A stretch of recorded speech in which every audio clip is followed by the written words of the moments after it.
Cold crept through the kitchen boards while he scraped burnt bread into the fire, same way he cleared everything now quick, without looking twice.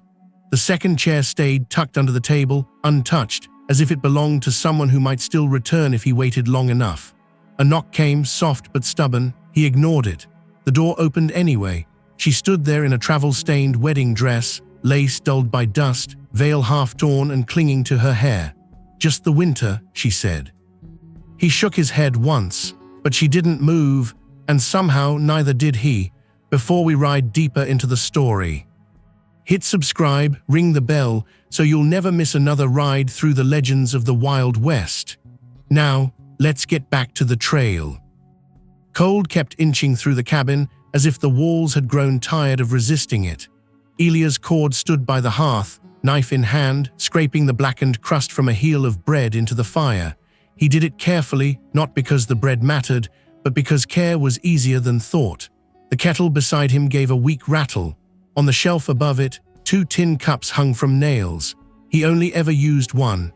The other had not moved in 3 winters. The woman remained just inside the door, bringing with her a draft of white air and the faint smell of road dust, wool, and old perfume long faded into cloth. Snowmelt darkened the hem of her dress. What had once been satin now looked like something dragged too far through too much weather. Her veil clung crookedly to her hair, and one side of her face was pink from cold. Elias set the knife down. "You ought not open another man's door after he's told you no." Her mouth tightened, though not from offense, more from holding herself upright. "I knocked first." "That does not improve it." A tired spark crossed her face, so brief it almost passed for a shiver. "It does to me." He should have sent her back out. The thought came plain and immediate, but she did not look like trouble in the way trouble usually arrived. She looked worn thin, hungry, stubborn enough to freeze where she stood if pride asked it of her. He reached past her and pushed the door shut against the wind. The latch dropped into place with a dull click that seemed louder than it ought to. Her shoulders loosened by a fraction. "Sit by the stove," he said. She blinked, as if the words had surprised her more than refusal would have. "Only until I can feel my hands again."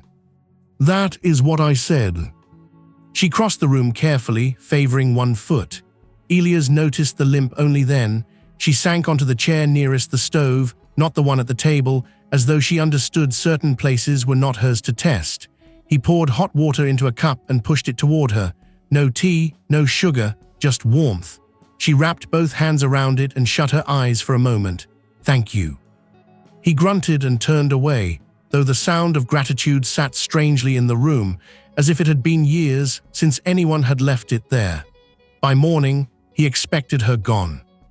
Instead, she was standing at his wash basin in borrowed light, veil removed, sleeves pinned back, trying to scrub a wine-colored stain from the front of her dress with a piece of lye soap she had found beside the pump bucket. Her hair was the color of chestnuts after rain, gathered badly at her neck.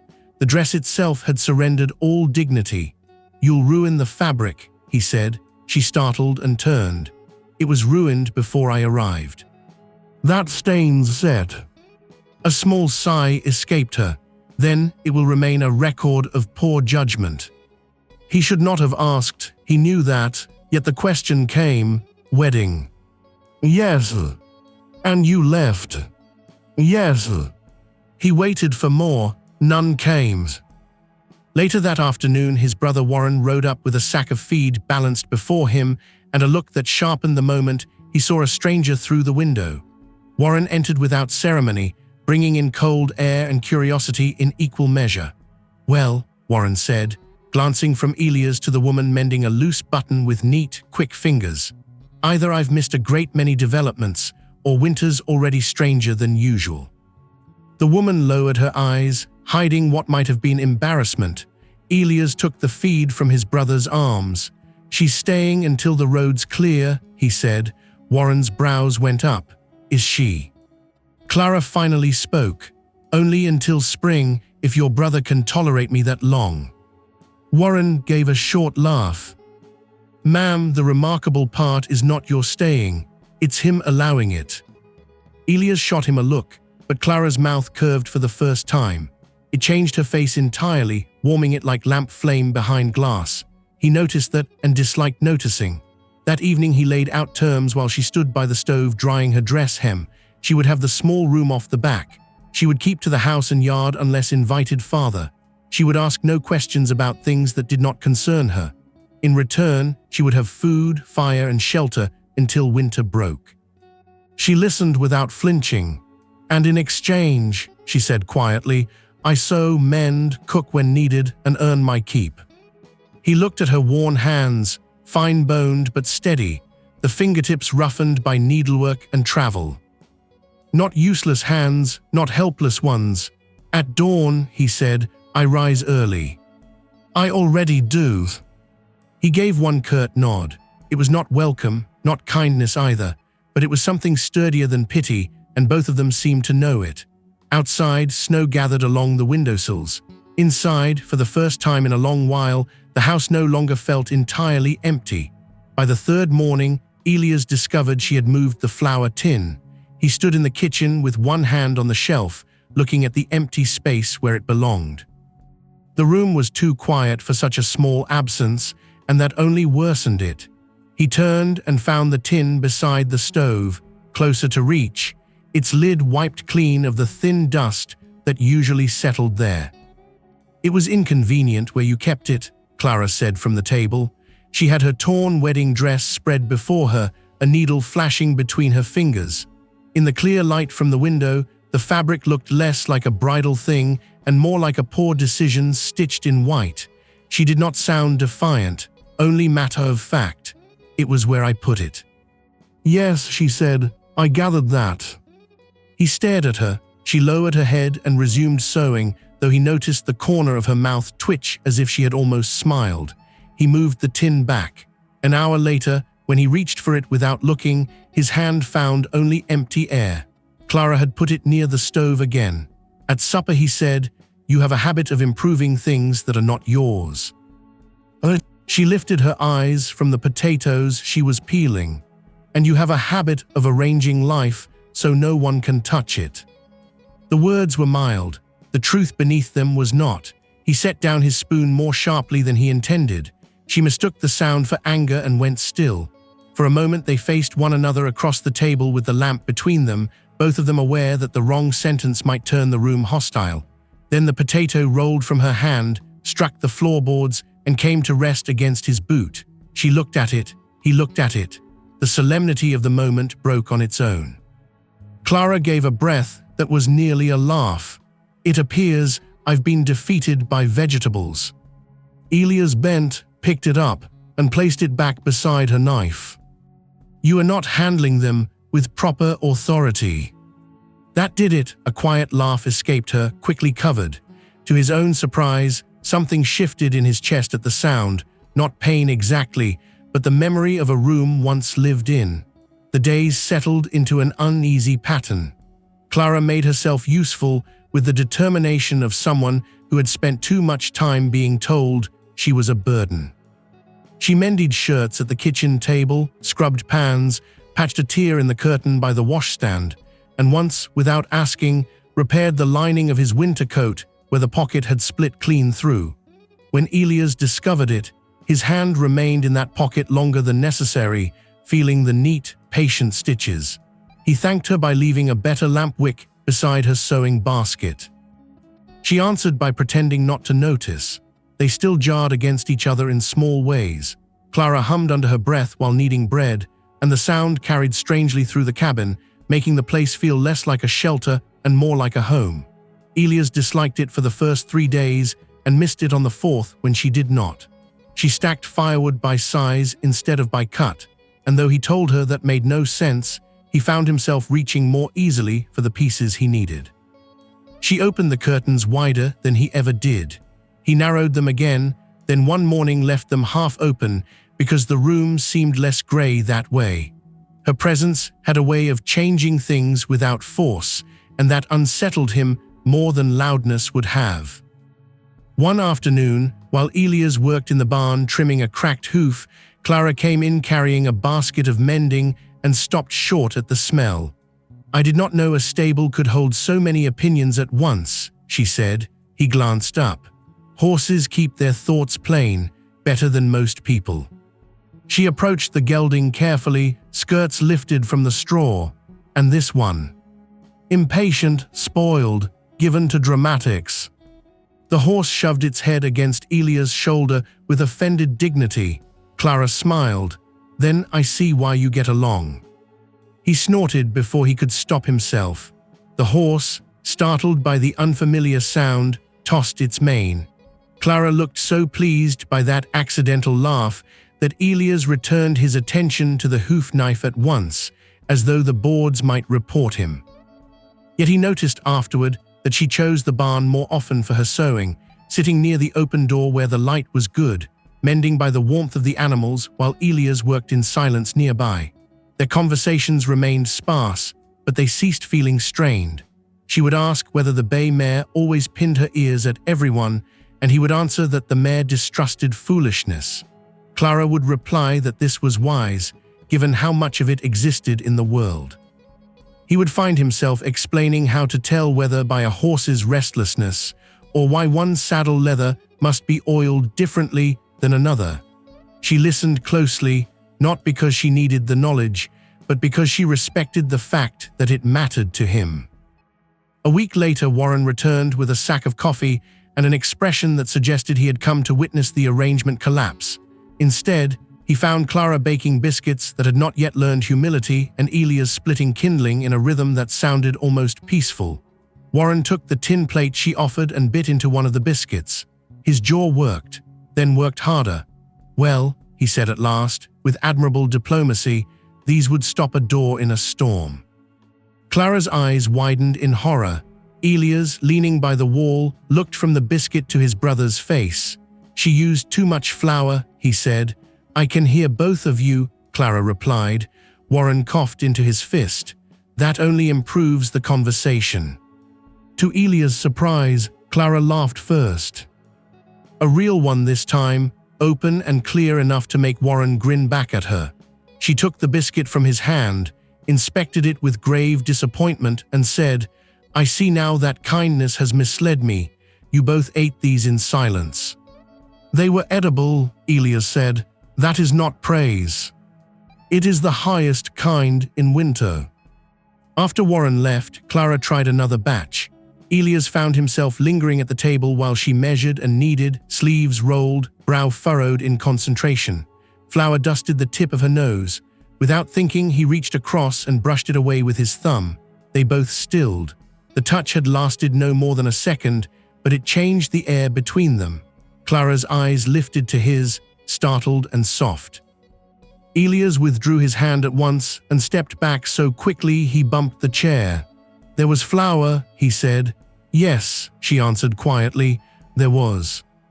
He went outside and remained there longer than the woodpole required. When the snow eased enough to make the road passable, Clara asked if she might go with him into town. There is no reason, he said, as he harnessed the wagon. There are always reasons to see other people, she said. I am growing uncertain I still know how. He tied off the trace and looked at her. She was wearing a plain brown dress now, one she had pieced together from older fabric and the salvageable sections of her wedding gown. It fit her better than that white mistake ever had. She still looked out of place on his ranch, but less like someone fallen there by accident and more like someone deciding whether to remain. Stay close, he said. The town was little more than a main road lined with practical buildings, all of them carrying the plain faces of places built for survival before comfort. Yet to Clara, it seemed enough to stir both wonder and caution. She looked at the milliner's window, though she did not pause long, turned at the sound of children racing past with sticks, and stepped aside for every wagon as if apologizing for taking up space. Elias noticed all of it. At the general store, Mrs. Bellamy came round the counter with the sharp curiosity of a woman who had lived long enough to earn it. She was broad-shouldered, silver-haired, and impossible to hurry. So, she said to Elias, you have remembered the settlement exists.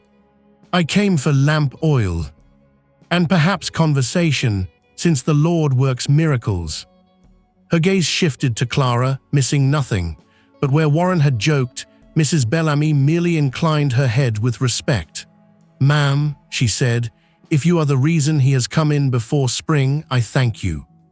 Clara colored faintly. "I am only borrowing his roof." Mrs. Bellamy snorted. "That is how change begins, with borrowing." While Elias collected salt, nails, and coffee, Clara drifted toward a side counter where a basket of worn coats and torn aprons had been set aside for mending. Mrs. Bellamy noticed her glance. "You sew?" "A little," Clara said. "Mrs." Bellamy picked up a child's coat with a missing cuff. "Can you make this decent?" Clara turned it over in her hands. Her fingers moved with quiet certainty, reading seams the way some people read scripture. "Yes," she said, "with proper thread." By the time they left town, Clara had a small bundle of garments in her lap and 2 coins promised for her trouble. She looked at the bundle once, then out across the road, her expression unreadable. "You need not do it," Elias said. "I know." She smoothed the top coat gently. "That is why it matters." The work changed something in her. At the ranch, she no longer moved with the careful gratitude of a guest who expected every kindness to be temporary. She moved with purpose. The kitchen table became a place of enterprise. Bits of thread clung to the floorboards. Patterns, chalk marks, and folded fabric appeared in orderly stacks. Clara rose early not merely to help him, but to finish collars, reinforce seams, and turn old garments into useful ones again.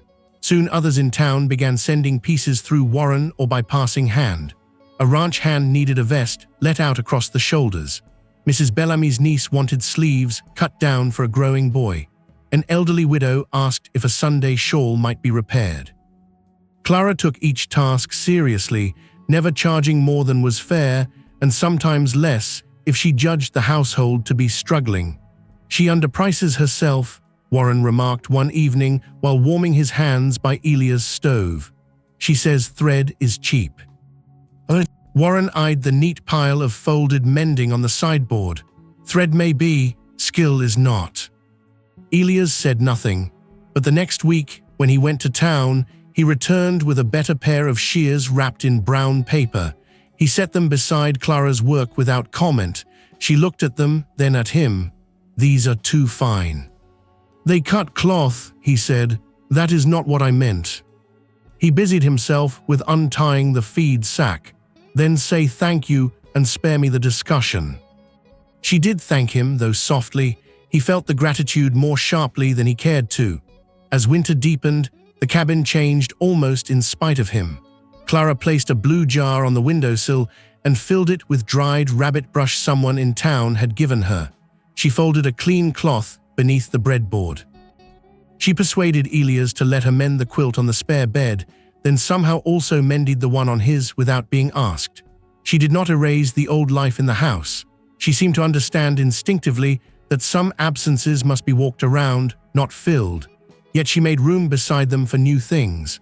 One evening, she found a small cedar box tucked in the back of the cupboard while looking for candle stubs. She set it on the table without opening it. "I thought you should know it was there," she said. Elias looked at the box and felt something in him tighten. It had belonged to his wife. Ribbons, letters, a comb with missing teeth. He had put it away after the funeral and never touched it again. Clara must have seen the change in his face because she drew her hand back at once. "I am sorry, I should have left it." "No," he sat down slowly. "You did right." He rested his palm on the lid but did not lift it. Clara returned to her sewing without another word. The quiet she offered him then held no discomfort, only respect. After a long while he said, "Her name was Martha." Clara's needle paused. "She must have been dear to you."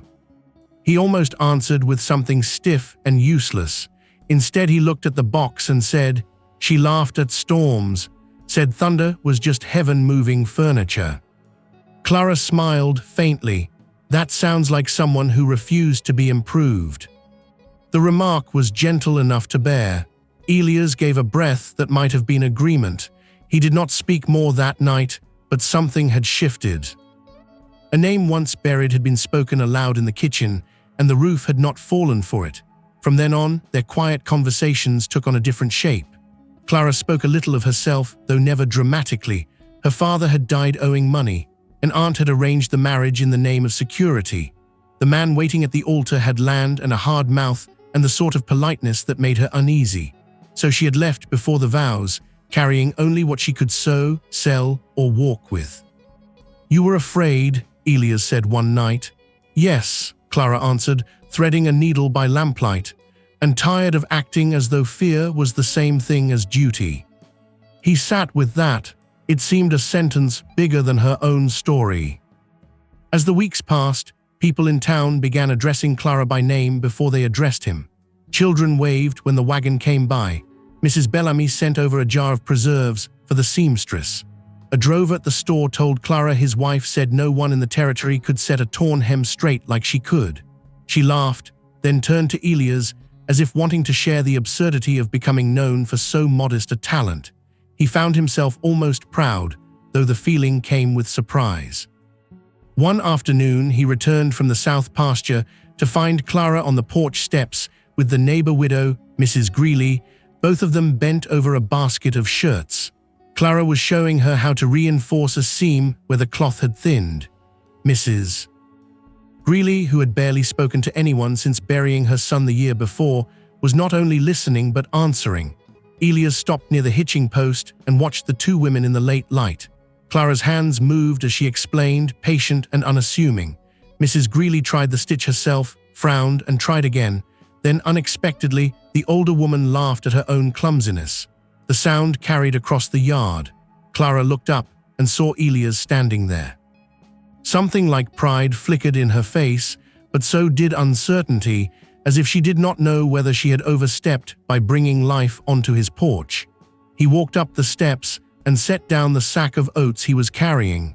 To Mrs. Greeley he said, "Stay for supper if you like." Both women stared at him. Mrs. Greeley recovered first. "Well," she said dryly, "perhaps the thaw has come early after all." Clara lowered her eyes to hide a smile. That night the table held 3 plates instead of 2. The stew was simple. The bread, for once, did not threaten anyone's safety. Mrs. Greeley spoke more than Elias had heard her speak in months, mostly because Clara asked questions that drew answers without seeming to tug for them. By the time the widow left, she had promised to return with more sewing and a story about her son's foolish mule that Clara claimed she had not yet heard properly. After the door closed, Elias gathered the bowls in silence. Clara took one from his hands. "You invited her," she said. "It seemed rude not to." She leaned against the table, studying him in the soft lamp glow. "You were not always rude then." He looked at her. There was teasing in the words, but gentleness too. "No," he said after a moment, "not always." Her expression softened, not into triumph, but into something quieter. Recognition, perhaps, of progress, of a wall giving way stone by stone. Outside, the night lay white over the fields. Inside, the lamp burned steady above a table that now bore thread clippings, breadcrumbs, and the marks of use. Clara folded tomorrow's mending into careful stacks. Elias banked the fire. Neither spoke, yet the silence between them no longer felt like emptiness. It felt inhabited. By late winter, Elias could tell Clara's step from anyone else's without meaning to. It bothered him the first time he noticed it. He had been in the shed sorting harness buckles into a tobacco tin, half listening to the muffled sounds of the yard, when he heard the porch boards answer a certain measured tread. Not hurried, not heavy, just steady, with that slight pause at the left foot when the ground was uneven. Before he thought about it, he had already turned his head toward the door. Clara entered with a basket of shirts over one arm and a crease between her brows. "Mrs. Greeley says I charge too little," she said. Elias set down the buckle in his hand. "She is likely right. She says if I keep accepting eggs instead of coin, I shall wake one morning and discover I have become a poultry merchant." He looked at her. "Have you?" "Not yet. But I have been paid in onions, 2 buttons of doubtful worth, and a promise of summer peaches." He almost smiled. The peaches may prove the soundest bargain. She stood there waiting, perhaps for advice, perhaps only for the relief of saying it aloud. Light from the open door caught in the loose strands of hair by her temple. He had seen that face daily for weeks. Still, there were moments now when it arrived in his sight with a force that unsettled him, as if the world had begun placing emphasis where once there had been none. "Raise your price for those who can afford it," he said at last. "Take eggs from those who cannot." Clara considered this with solemn care. "You make fairness sound like bookkeeping." "It is bookkeeping." Her mouth curved. "There is a romance to you that one only discovers in layers." He busied himself with the tin again so she would not see the effect of that small remark. She had taken to speaking lightly when the room grew too serious, not to avoid feeling but to spare it. He understood that now, or partly understood it, enough to know he waited for those moments more than he should. He began noticing 100 things in the same dangerous way, whether she had slept poorly by the way she folded her apron, whether her hands were sore from mending heavier cloth, whether she had been in town that day by the faint flush in her cheeks from conversation and cold air. He found himself listening for the scrape of her chair at supper, for the low hum she made when darning socks, for the brief silence that came when she paused at the window to study the weather. Once, returning from the lower pasture after dusk, he saw her through the kitchen glass before he stepped inside. She stood on a stool reaching for a jar on the upper shelf, one arm stretched high, the other braced against the cupboard. The lamp lit her from the side, turning the simple room into something gentler than he remembered it ever being. He remained outside a second too long, watching without reason beyond the painful fact that he did not want to interrupt the sight. When he entered, she glanced over her shoulder. "You are late." The fence by the south rise had drifted over. She climbed down from the stool. "I saved your supper from drying to leather. You may thank me by not pretending you prefer it cold." "I have never claimed such foolishness." "No," she said, taking the lid from the pot. "You merely behave in ways that imply it." The warmth of the food had less effect on him than the ease of the exchange. This too had become dangerous, the habit of comfort. It arrived by stealth, a second cup set out before he asked, a coat brushed clean and hanging nearer the stove after a wet ride, a remark held in readiness because she knew it would earn the nearest thing he gave to laughter, and he, against all earlier instinct, answered in kind. He sharpened her shears when they dulled. Brought home blue thread, because he had heard her say she was nearly out. Repaired the loose porch step before she could catch her hem on it. None of it meant anything he could not explain, yet each act seemed to belong to a language he had not spoken in years. One afternoon she came in from the yard with a splinter lodged in the heel of her hand. "It is nothing," she said, though her face had gone pale with the effort of ignoring it. Elias drew out a chair and told her to sit. She obeyed with surprising meekness, perhaps because the pain had worn through her pride. He washed the spot with warm water, then took her hand under the lamp. Her fingers curled once against his palm before going still. The splinter was small but buried deep. He used the point of his knife with careful patience, his own hands far gentler than their roughness suggested. She watched him without speaking. He could feel her gaze more sharply than the fine work required. When the sliver finally came free, she breathed out and said, "You have the manners of a coyote and the hands of a field surgeon." I was unaware those qualities opposed each other. They do not, that is what makes it troubling. He looked up then, intending some dry reply, and found her closer than he expected. The table was narrow. The lamp between them did little to soften the intimacy of her face in that small circle of light. Her lashes cast faint shadows against her skin. There was a quietness in her expression that seemed to ask nothing and reveal too much. His hand still held hers. For one suspended moment, neither moved. He felt with sudden and unwelcome clarity how easy it would be to lean nearer, how little distance remained, how impossible it would be to pretend afterward that nothing had changed. He released her hand at once and set the knife aside. "There," he said, "you'll live." Something altered in her eyes, not hurt exactly, More like understanding arriving too early. "I had hoped to," she answered. He stood and crossed to the stove, though he had no reason to. Behind him, he heard the chair scrape softly as she rose. No accusation followed, no question.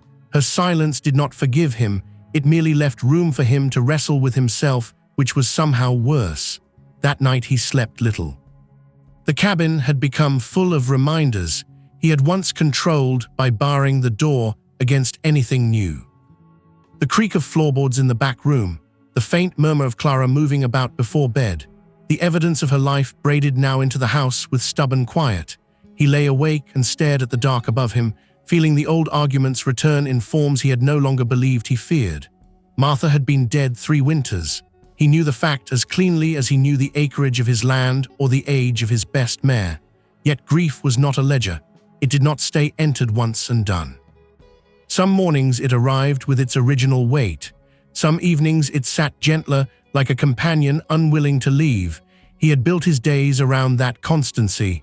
Work, silence, order, those had seemed honorable things, safe things. Now the safety had begun to feel suspiciously close to living half alive. He disliked the thought on sight. The next days he was careful, too careful. He kept his answers shorter, took his coffee standing, chose the barn over the kitchen whenever possible. When Clara asked whether he would be in town long, he answered only as much as necessary. Her own manner changed in response, though not theatrically. She did not sulk. She simply withdrew the small warmth she had once offered so freely. The house remained orderly, the meals steady, the conversations civil. Yet a thread had tightened where before it had loosened. Warren noticed before either of them spoke of it. He arrived one grey morning with a fresh horseshoe and an expression sharpened by older brother suspicion. Elias was in the barn planing a warped board, while Clara sorted feed ledgers at the table inside. Warren cast one glance toward the house, then another toward Elias. "You look like a man sawing through his own boot just to have something to complain over." Elias kept working. "That is a poor image." "It is an accurate one." Warren leaned against the stall door, hat pushed back. He had always been broader in manner than Elias, less exact, more willing to let feeling show itself plain. In younger years, that had made him seem careless. Lately, it made him seem brave. After a while, Warren said, "Mrs. Bellamy tells me Clara turned down an offer to mend at the store 2 afternoons a week." "Elias stopped planing, did she?" "She said the road back would be hard after dark." Warren watched him. "Funny thing is, Bellamy offered use of the back room and a cot. Clara still refused." The shavings at Elias' boots seemed suddenly worth deep consideration. "She has work enough here." "That what you tell yourself?" Elias set down the plane. "If you came to meddle, you might as well begin honestly." Warren's expression softened, which was always more dangerous than a grin. "I came because I know the look of a man backing away from the only good thing to reach his door in years." Elias felt irritation rise first, because it was easier than truth. "You speak as if this was simple." "No, I speak as if it were difficult and happening anyway." The barn stood quiet around them. A horse shifted in its stall. Outside, some thaw water dripped steadily from the eaves. Warren glanced toward the house. "She's good for you." "That is not the point." "It is exactly the point." Elias drew a hand over his face. "You think I don't know what she's done here? You think I haven't seen the difference? Then why punish her for it?" The question landed where anger could not deflect it. Elias looked away. Warren waited, then said more gently, "Martha's still dead, Eli. Loving the living won't change that." A muscle moved in Elias' jaw. He had heard comforting lies after the funeral, that time heals, that the Lord has reasons, that sorrow lessens if borne correctly. He had accepted none of it, but this was not comfort. It was insultingly plain. "I do not know how to do such a thing," Elias said at last. The words dragged low. "Not without feeling I've stepped over her to get there." Warren did not answer at once. When he did, his voice had lost all teasing. You think memory is a grave you must lie down in beside her. It is not. He picked up the horseshoe, turned it once in his hand, then set it back. You were a husband, a good one. That doesn't end because a new thing begins.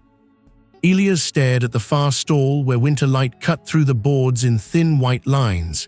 He remembered Martha in pieces that still kept breath in them, laughing at a dropped pie, standing barefoot in summer grass, coughing into a handkerchief when the illness first began, and insisting it was nothing worth a doctor. He had loved her. He did love her. The feeling had not vanished. It had only lost the person who could answer it. And Clara, with her mending basket and brave mouth and habit of making space feel occupied, had stirred not a replacement but a second life he had not asked for. That frightened him more than grief ever had. When Warren left, Elias did not go inside at once. He walked the fence line instead, boots sinking slightly where the thaw had softened the ground. In places the snow had begun to retreat from the grass. Mud showed through, damp earth, signs of change that no man could forbid merely by preferring winter. By the time he returned to the house, Clara was kneading dough with more force than the task required. He washed at the basin. Warren said Bellamy offered you work. Her hands did not stop. She did. Why did you decline? Clara dusted flour from her wrists before answering. Because I did not wish to leave the house empty all day. He stood very still. She gave a small, humorless smile. You see, it was a foolish reason. I have become attached to habits that are not properly mine. The words were quiet, but something wounded moved beneath them. Elias felt it at once, perhaps because he had caused it. This is your house while you're in it, he said. She looked up, and the pain in her expression gentled into weariness. That is not the same as saying you want me here. No answer came quickly enough. His own silence betrayed him. Clara returned to the dough. I know I am leaving when the road's clear, she said. You need not begin the parting early. It only makes the place colder than it was. She spoke without accusation, and because of that it struck harder. Elias wanted to say something that would repair what his caution had damaged, yet all his practiced restraint, once so dependable, now made him clumsy. He managed only, that was not my intention. I know, she said, that is what makes it sad. The bread rose, the day passed. They spoke only of ordinary things, but beneath each plain exchange ran the growing knowledge that ordinary things were no longer enough protection. A few evenings later, a late sleet began while Elias was out securing the north shed. By the time he came back, his coat and hat were slick with it. The porch had glazed over in a thin skin of ice. Clara opened the door before he reached it, concern plain on her face. You are soaked. I am wet, not dying. You say that as if I accused you of dramatics. She took his coat despite the protest he had ready. As she reached to hang it, her foot slid slightly on the damp threshold. Elias caught her on instinct. His hand went around her waist, hers braced against his chest. They steadied together in the doorway, close enough for him to feel the quickened breath she drew. The room behind her glowed warm from the stove. A strand of hair had loosened against her cheek. He could have counted the separate dark rings in her eyes. Neither moved. The silence between them carried recognition this time, not surprise. It was there, entirely there, the thing both had been circling for weeks. Clara did not step away first. Elias, she said softly, just his name, nothing more, yet it held question, warning, and a tenderness that nearly undid him. He let go as though the touch had burned through his glove. I should change, he said. He crossed the room and shut himself behind the bedroom door before she could answer. Once inside, he stood with both hands braced on the washstand, breathing hard for no labor at all. In the looking glass, he saw a face he recognized and did not. Older than when Martha died, harsher in some ways, more alive in others. He had wanted stillness because stillness seemed loyal. But longing had found him anyway, stubborn as weather. It had entered under the door with a woman in a ruined wedding dress and seated itself at his table. For the first time, he admitted not merely that he feared it, but that he wanted it. The wanting was the greater terror. At supper Clara spoke little, so did he. Yet the silence no longer belonged to avoidance alone. It was too full, too aware. Once, when he reached for the salt, his fingers brushed hers. Both withdrew. Later she rose to clear the bowls, and he rose with her. They collided lightly at the corner of the table, enough to make her catch a breath and him step back as if he were the clumsiest man in the territory. To his surprise, Clara gave a faint, shaky laugh. "We are becoming ridiculous," she said. "Yes," Elias answered. That single word held more than either of them dared unfold. When she had gone to her room, Elias remained by the stove with the embers settling low. Warren's bluntness, Clara's quiet hurt, Martha's remembered laughter, the ache of new desire, all of it moved through him in uneasy company. He understood now that resistance would not restore the old life. It would only wound the new one before it had the chance to prove what it was. Still, understanding was not surrender. He stood there long after the fire ceased to crackle, held between past and future with no bridge yet built, knowing only this: the house was no longer empty, and his heart, against all his discipline, had begun to act accordingly. The thaw came slowly, as if winter mistrusted leaving. Water dripped from the eaves in patient intervals. The yard turned soft in patches, then firm again overnight. The road beyond the pasture no longer disappeared beneath white, only narrowed where the ruts held old snow in dirty ridges. Each sign of change should have been welcome. Instead, it moved through the house like a deadline neither of them named. Clara began sorting her things. She did it quietly, with the same practical care she gave to everything. Folded dresses, bundled thread, wrapped the good shears Elias had bought in a square of cloth so the blades would not dull. None of it was theatrical. That made it worse. Elias would come in from the barn and find some fresh evidence of departure set neatly on the table. A stack made smaller, a drawer left empty, the sewing basket arranged for travel instead of use. He said nothing the first day. On the second, he found her trying to alter her brown dress at the shoulders, pinching the fabric with one hand while holding the seam awkwardly against herself with the other. "You'll sew it crooked that way," he said. She glanced up. "Then I shall have one side more respectable than the other." He crossed the room before thinking better of it, took the dress from her hands and laid it flat on the table. "Stand still." Her brows rose. "Do you plan to learn tailoring in an afternoon?" "No, I plan to hold the cloth straight while you do the work properly." For a moment, a smile nearly returned to her face.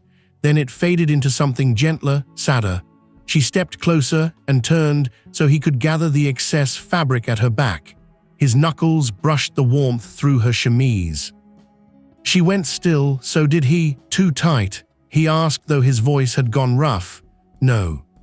He held the material while she pinned it. Neither of them spoke again until she stepped away. The space she left felt oddly abrupt, as if he had been standing near a fire and only noticed the heat once it was gone. That evening, Clara burned the onions.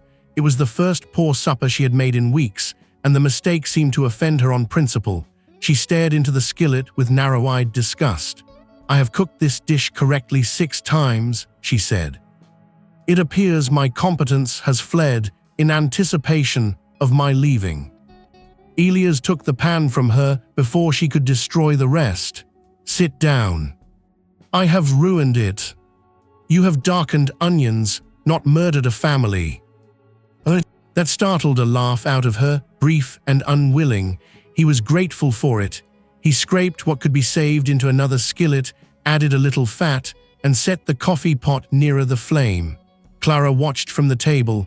"You are not nearly as stern as you pretend." "I have never pretended sternness. I have lived it." She folded her hands. "Then I pity your reputation for not surviving close inspection." He shook his head, but the room had softened by then. He set bread and the salvaged onions between them. Clara tasted a bite and nodded once.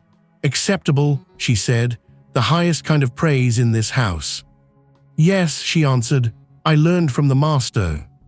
They almost managed an ordinary meal. Almost. But afterward, when she began folding the dishes away with excessive neatness, he understood that both of them had been using humor like a blanket over something colder beneath. The next morning she rode with Mrs. Greeley into town to deliver mending and inquire after a room above the mercantile. She mentioned it plainly while tying on her bonnet. It would be temporary, she said, until I settle what comes next. Elias was tightening a strap on the feed sack. His hands stopped without permission. "You've found something, then?" "Perhaps." She adjusted the ribbon under her chin. "Mrs. Bellamy says a widow may be willing to let a room if I continue taking in sewing." He nodded once. That was all. What else could he do? Forbid her. Ask her not to go when he had offered no reason she should stay. By noon he had split wood enough for 3 houses and done none of it cleanly. Warren found him at the chopping block, driving the axe with more force than precision. "You planning to heat the territory by yourself?" his brother asked. Elias ignored him. Warren leaned on the fence rail. "Clara was in town. Bellamy says she asked about rooms." The axe bit into the log and stuck there. Elias left it. "News travels faster than sense," he muttered. "In this town, yes." Warren looked at him a moment. "How long do you mean to wait?" "For what?" "For the moment when silence does the speaking for you and says the wrong thing." Elias turned away, but Warren followed at an easy distance. "She thinks she is leaving," Warren said. "That much is plain. She was always meant to." "That is not what I asked." Elias gripped the porch rail hard enough to whiten the knuckles. The yard stretched before him, damp with thaw, the pasture beyond it opening in streaks of brown and pale green, signs of spring, signs of motion. He had once wanted nothing more than to preserve stillness. Now it seemed the world had conspired to show him its cost. "She deserves better than a man who cannot bury the dead properly," he said. Warren's expression changed. The sharpness in it gave way to something older, steadier. "Eli, the dead are buried." "No," Elias said, and the word came harder than he intended. "That is just it. They aren't, not entirely. She's in every room if I let myself look. In the cup on the shelf, in the box Clara found, in every winter morning when the house wakes and I remember who isn't there to hear it." He looked down at his hands. "And now Clara is in those rooms too." Warren said nothing. Elias drew breath once, raggedly. "Do you know what that feels like? It feels like standing in church with my hat in my hands and lying to both of them at once." Warren waited until the silence had room enough for the truth. "You are not dividing your honesty," he said quietly.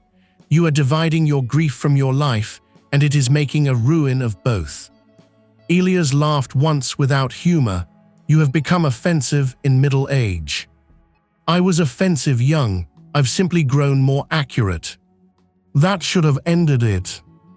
In years past, Elias would have let the talk turn, buried himself in labor, and called the matter settled because no one could force him further.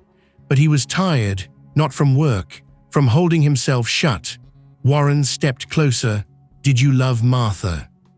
Elias looked at him as though the question were an insult. "Yes." "Do you love Clara?" The answer did not arrive in a blaze.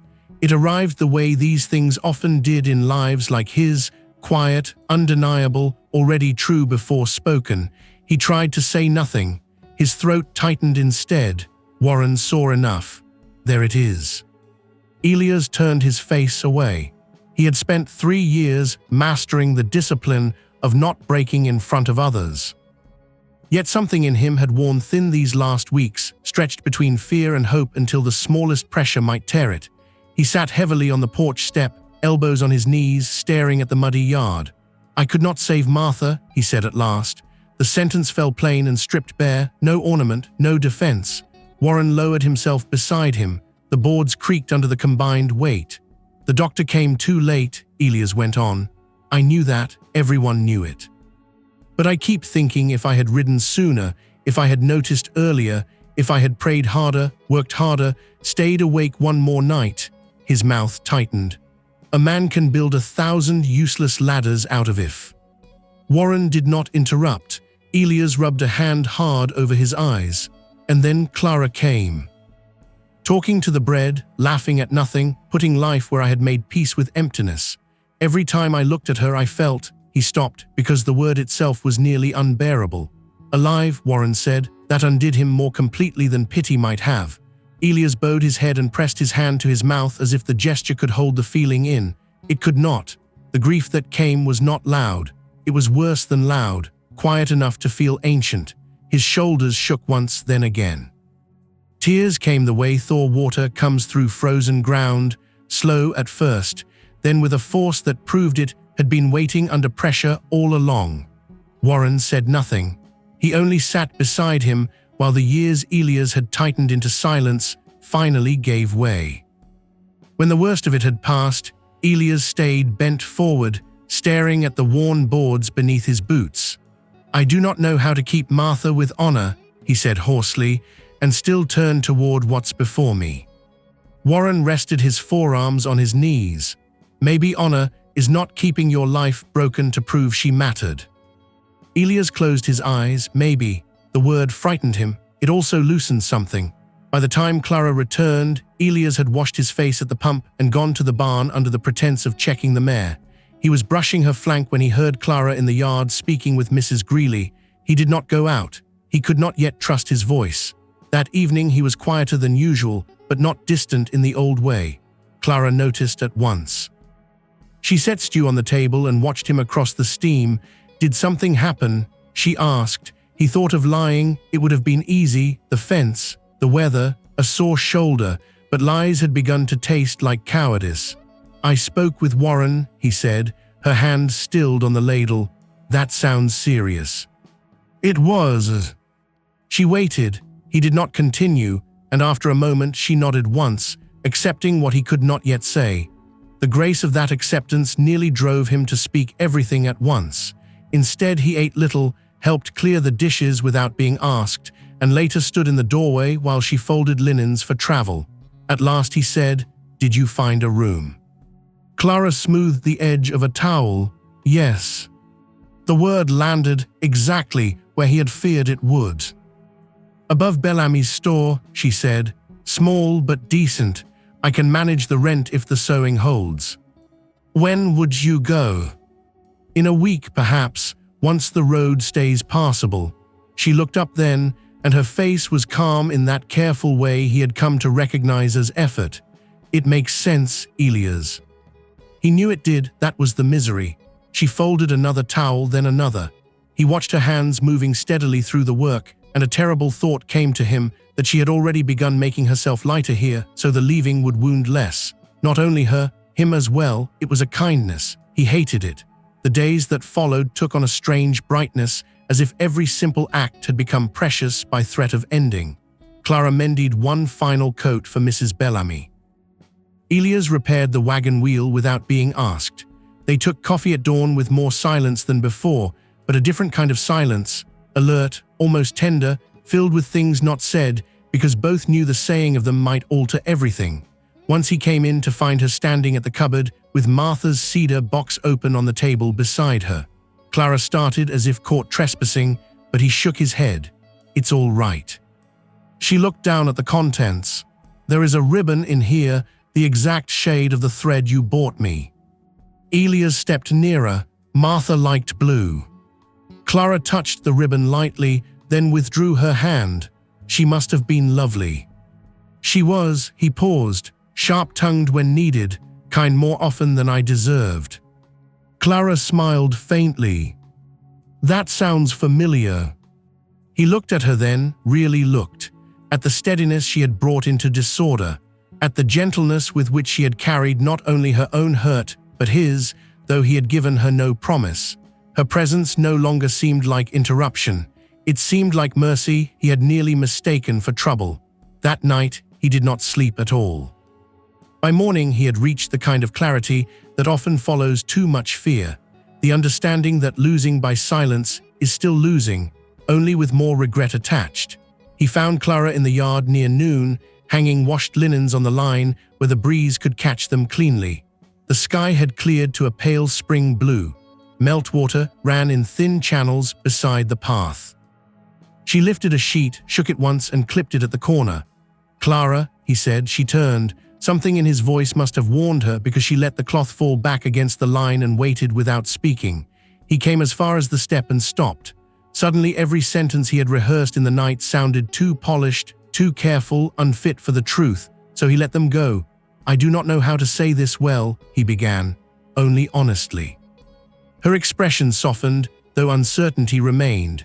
"When you came here, I thought you were one more hardship winter meant to lay on my doorstep." A brief, self-conscious breath left him. "You know by now that I am not a man given to grace in first impressions." The faintest smile touched her mouth, then vanished as he went on. "I let you stay because sending you away would have shamed me. At least that is what I told myself. But after that," he looked toward the house, "you changed the place, not by making it strange, by making it livable again. There is light in windows I used to keep dim. There is noise at the table that does not wound me. There is laughter where I had made a habit of silence." Clara's eyes had gone bright, but she said nothing. Elias swallowed. "And you changed me, which is the harder truth. I began listening for you, looking for you, thinking of what you needed before you asked. I fought it because I was afraid." His voice roughened. "Afraid that if I loved you, I was proving my love for Martha small. Afraid that happiness would be a kind of betrayal. Afraid of losing again, and finding I had not survived the first loss as well as I pretended." The breeze moved the sheet between them. For one moment it lifted and fell like a white curtain, then settled. "I was wrong about one thing," he said. "Loving again does not erase the dead. It only asks whether I mean to stay buried beside them." Clara's hand rose to her mouth. Tears stood in her eyes now, though she held them with a steadiness that made him love her more. He took one step closer. "If you still mean to go," he said, "I will not stop you by asking from duty or loneliness. But if there is any part of you that could stay, stay because I love you. Stay because this house is no longer merely where I endure winters. It is where you brought me back to life. Stay because I am frightened, yes, but more frightened of letting you leave with all of this unsaid." For a heartbeat she could not answer. He saw the emotion move across her face in quiet waves, surprise, relief, sorrow for all the pain that had led them here, and something warmer beneath. When she spoke, her voice shook only a little. "Elias Cord, I have been waiting for you to be brave in exactly this way." A weak laugh almost escaped him, broken by feeling. She stepped down from the line and came nearer until only a hand's breadth remained between them. "I never wanted Martha gone from this house," Clara said softly. "I knew she was here before I knew your habits, in the chair left untouched, in the cup you never used, in the way you guarded sorrow like it was all you had left of love." Her eyes held his steadily. "I did not fall in love with a man empty of the past. I fell in love with a man faithful enough to grieve deeply, kind enough to shelter a stranger, and wounded enough to need gentleness even when he did not know how to ask for it." Elias closed his eyes briefly. She went on, clearer now. "I would not want a love that asked you to forget, only one that lets you live. And if you are asking whether I could stay," her smile trembled through tears, "I have been staying in my heart for weeks." That nearly finished him. He gave a small, helpless nod, as if her answer were both more and better than he had deserved. Clara lifted her hand and laid it against his cheek. "You need not be fearless," she said, "only truthful. You have been that now." He covered her hand with his. The touch steadied him. "I love you," he said, the words at last simple enough to be right. "With fear, with gratitude, with more hope than I thought remained in me." Her eyes shone. "Then we are well matched. I love you with patience, with certainty, and with enough stubbornness to outlast the rest." The laugh that broke from him this time was wet with tears. She smiled through her own, and the sight of that familiar courage in her face became the final thing he needed. He drew her to him. Their kiss was not hurried. It carried no desperation, only the deep, almost reverent certainty of something earned over cold mornings, shared bread, careful silences, and the long thaw of a guarded heart. Clara's hand remained at his cheek. His arms held her with a tenderness that felt less like claiming than like finally coming home. When they parted, the linens stirred softly on the line behind her. The yard smelled of damp earth and sun-warmed boards. Somewhere beyond the pasture, a meadowlark called once into the brightening season. Clara rested her forehead lightly against his.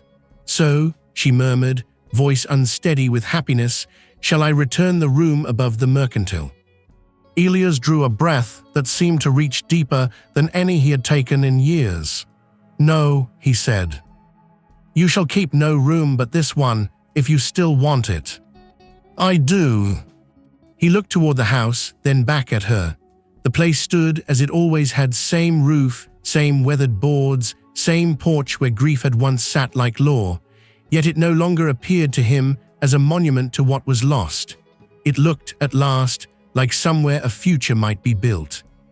And because she was Clara, because tears had never kept her from wit, she glanced toward the wash line and said, "In that case, I must tell you plainly that if we are to share a life, the flour tin stays by the stove." Elias stared at her. Then, to her delight and his own surprise, he laughed without restraint. He kissed her again before the sheets on the line had finished drying, not with urgency. Not like a man trying to see something before it vanished. This time it was slower, steadier, as if both of them needed to learn the truth of it properly. Clara's fingers curled lightly into the front of his shirt. Elias held her with the care of someone who had once believed tenderness belonged only to memory and had just discovered it still answered in the living. When they finally drew apart, neither stepped far. "Well," Clara said softly, though her eyes were still bright with tears, "that was worth staying for." Elias gave a rough laugh under his breath. "I should hope so." She looked toward the house, then back at him. "What happens now?" The question settled between them without alarm. For months, every important turn had arrived by accident, by weather, by necessity. This was the first one they could choose with open eyes. "Now," Elias said, "you come inside before the wash freezes stiff again from neglect." Clara smiled, a deeply romantic answer. "It is the one I have." "It will do." Inside, the cabin looked unchanged at first glance. Same stove, same table, same lamp waiting for dusk, yet everything in it had shifted by a measure too deep for furniture to explain. Clara took down the folded linens. Elias reached for them at the same time. Their hands collided, then lingered. This time, neither withdrew. That evening, they sat long after supper had been cleared, speaking quietly by lamplight with no need to pretend the conversation was ordinary. They did not speak of forever in grand declarations. That would not have suited either of them. Instead, they spoke of practical things, which in lives like theirs amounted to something deeper. The room above the mercantile would not be needed. Mrs. Bellamy would have to be told. Clara's sewing could continue from the ranch, with Warren carrying finished work in on market days if necessary. The spare room would remain hers no longer, because Elias could not endure such foolishness after what had passed between them. At that, Clara lowered her eyes and smiled into her cup. "You make a stern case," she said. "I make a sensible one. Yes, I see that love has not improved your self-assessment." He looked at her over the rim of his mug. "It has improved my circumstances." The answering look she gave him was so warm it almost undid him all over again. The next weeks unfolded without haste. That was Clara's gift to him as much as his to her. She did not demand sudden ease from a man who had only just opened the locked door of himself. And Elias, having at last spoken the truth, found that tenderness came easier than he had feared. Not effortlessly, never that, but honestly. He grew used to touching her in passing, a hand at the small of her back when she bent to lift too much flour at once. Fingers brushing a loose thread from her sleeve, her hand folded into his when they walked back from the barn in evening light. Each gesture remained small. That was why each one mattered. The house changed with them. Clara moved the rocking chair nearer the front window where morning light reached first. Elias said nothing, which in itself marked progress. A clean runner appeared down the middle of the table. The blue jar on the sill now held fresh stems instead of dried brush, and sometimes, when Clara was in an ambitious mood, a pie cooled near the back window with a towel over it and a warning not to cut into it too soon. He ignored the warning once. She caught him with the knife. "I leave you alone for 10 minutes, she said, hands on hips, "and already you have turned criminal." "It was for inspection." "Inspection has crumbs on its cuff." He looked down. There were indeed crumbs. Clara tried to remain severe and failed. He loved her most in those moments when her composure gave way to amusement and the whole room seemed rewarded for it. The town noticed before either of them announced anything.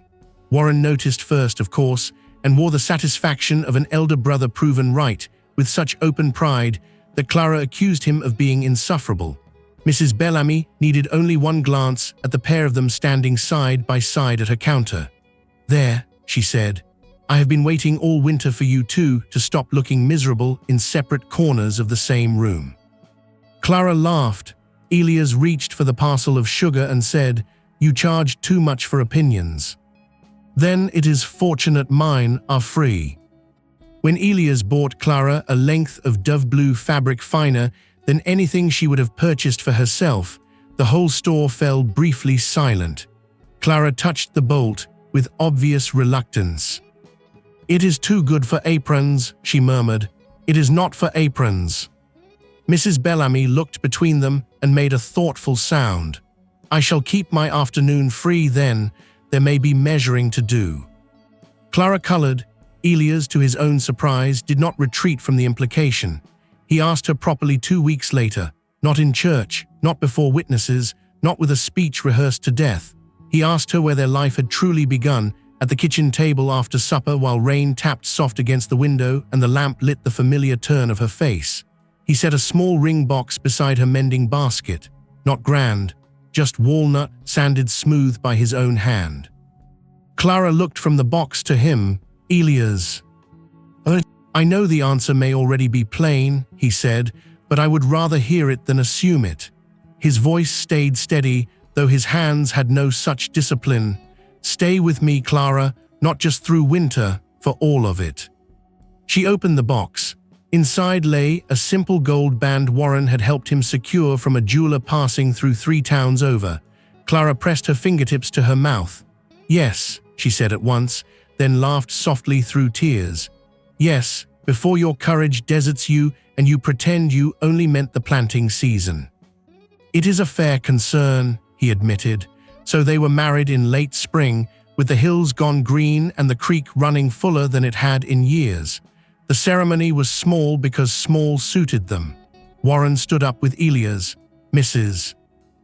Bellamy adjusted Clara's collar twice and then cried openly without apology. Mrs. Greeley brought a loaf still warm from her oven and declared it improper to begin any household blessing on an empty stomach. Clara wore the blue dress. Elias had thought it beautiful folded over a chair. He was wholly unprepared for the sight of it on her. The color made her eyes seem darker, her smile brighter, her whole figure both graceful and strong. When she came toward him under the plain beam of the church roof, he had the sudden, humbling thought that joy could still arrive with the force of weather. Their married life did not transform into some unreal perfection. It became something better, real happiness, work shared, weather worried over together, teasing remarks traded over breakfast. A home no longer arranged around absence, but around use. Clara's sewing business grew. Elias built her a proper cutting table beneath the window so she would not have to bend over the kitchen one. She repaid him by sewing sturdy new curtains for the bedroom and a Sunday shirt he pretended not to admire until he wore it 3 times in a week. Warren continued carrying orders into town, grumbling only enough to preserve dignity. Mrs. Bellamy began sending women directly to the ranch for fittings, which meant the porch saw more visitors in one season than Elias had allowed in the previous 3 years combined. And yet he no longer minded the sound of company. That was perhaps the strangest miracle of all. By autumn, laughter came easier in the house than silence. Not because grief had vanished. Martha's cedar box still remained in the cupboard, respectfully kept. Some evenings Elias would take it down, sit quietly with an old ribbon or letter, and Clara would leave him space when space was needed. But there was no bitterness in that now. No sense that memory and love were enemies pulling him apart. The past had become what it ought to have been all along, part of the house, not the whole of it. When the first snow of the next winter began to fall, Elias came in from the barn to find Clara standing by the hearth with one hand pressed to the curve of her middle and a look on her face he had never seen before. Not fear, wonder. He stopped in the doorway. "What is it?" Her smile trembled. "I was waiting until I was certain." Something in the room shifted before she said another word. Perhaps it was only his heart, recognizing what her eyes already held. "We are going to need a cradle," she said softly. For a moment he could not speak. All the old rooms inside him, the broken ones and the healed ones alike, seemed to fill at once with a tenderness so large it bordered on pain. He crossed to her slowly, as if sudden movement might wake him from it. Clara took his hand and placed it where hers had been. Beneath his palm there was only the ordinary warmth of her body, and yet nothing had ever felt so extraordinary. "A cradle," he repeated, because it was the only word he could manage. She laughed through tears. "Yes, preferably one that does not look as if it survived a cattle stampede. I can likely manage something superior to that." "I had hoped so." He bent and kissed her forehead, then her cheek, then her mouth with a reverence that made her close her eyes. When he drew back, he rested his brow against hers and let the silence speak the rest. By the following winter, the cradle stood near the hearth. It was not fancy. Elias had built it of cedar and planed every rail smooth himself. Clara had lined it with soft quilts stitched from scraps too dear to throw away, pieces of blue dress, old flour sack cotton, a faded square from one of Martha's aprons that Clara had asked permission to include, and Elias had given with quiet gratitude. The baby slept there now, full-cheeked and warm, one tiny fist tucked near her mouth. A daughter, dark-haired already. Stubborn in appetite, beloved beyond reason. Outside, snow lay pale over the fields. Inside, the ranch held the kind of winter it had not known in years, not empty, not endured, but inhabited fully. The stove glowed, supper simmered. Clara sat mending a small sleeve by the lamp while Elias rocked the cradle gently with one booted foot, though the child had long since settled and needed no help from him. Clara looked up from her stitching. "You know she is asleep." "I am aware." "You are still rocking her." He glanced down at the cradle, then back at his wife. "I may be practicing gratitude." Her smile was soft and knowing. "Carry on then." He leaned back in his chair and let his gaze travel through the room. The flour tin remained by the stove. The second chair at the table was no longer untouched. A third, smaller one waited near the wall for years not yet reached. The house had not forgotten sorrow. It had simply made room for more than sorrow. More light, more voices, more life. Once he had thought healing meant replacing what was lost. He knew better now. Healing was this: a wife by the lamp, a child by the fire, the memory of one love honored without denying another. A home that no longer asked him to survive inside it, but invited him to belong. Clara set aside her sewing and crossed to him. She rested a hand on his shoulder, then bent to kiss him lightly. He covered her hand with his and looked at the cradle again. Peace, he had learned, was not the absence of grief. It was the presence of love strong enough to live beside it. If this story stirred a memory or two, saddle up with us again. Hit subscribe and help this old frontier tales alive. Out here, every name, every trail, every sunset still matter. So, till we meet again, friend, keep your hat tipped to the past and your heart pointed west.